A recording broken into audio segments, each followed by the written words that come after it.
উত্তরপ্রদেশের এক বিয়েতে দেখো কত কিছু এরা দহেজ দেয়। একটা গাড়ি, এখানে একটা স্মার্ট টিভি আছে, ওয়াশিং মেশিন আছে, ফ্রিজ আছে, এসি আছে দুটো ওইখানটায়। তারপর এটা যে কি আছে ওটা আমি বলতে পারবো না। উপরে একটা বেড, এটা প্রচুর দহেজ দেয়। এই sofa, single sofa, double sofa, cum bed সব কিছু আছে এখানে। বিয়ের অনুষ্ঠানটা দেখো কত সুন্দর করেছে।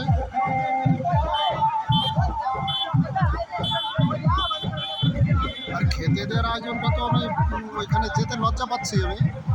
ওইখানে প্রচুর আয়োজন, ভেজ আছে, নন ভেজ আছে, আর আইটেম প্রচুর কিছু আইটেম আছে। যারা চিকেন খাবে, যারা মটন খাবে, সেরকম একটা আইডিয়া আলাদা করা আছে। আর যারা নিরামিষ খাবার, পনির খাবে, সেগুলোকে একটা আলাদা করা আছে। এখানে কতটা স্পেস নিয়ে করেছে দেখো।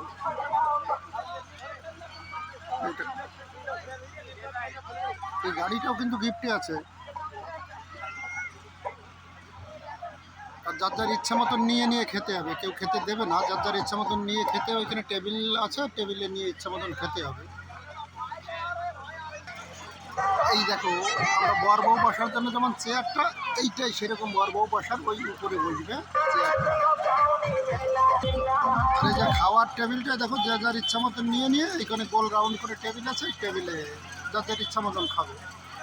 দেখো প্যান্ডেলের ভিতরে যে টোটো চলছে দেখো, খুব বড় উপরে প্যান্ডেলটা কিন্তু।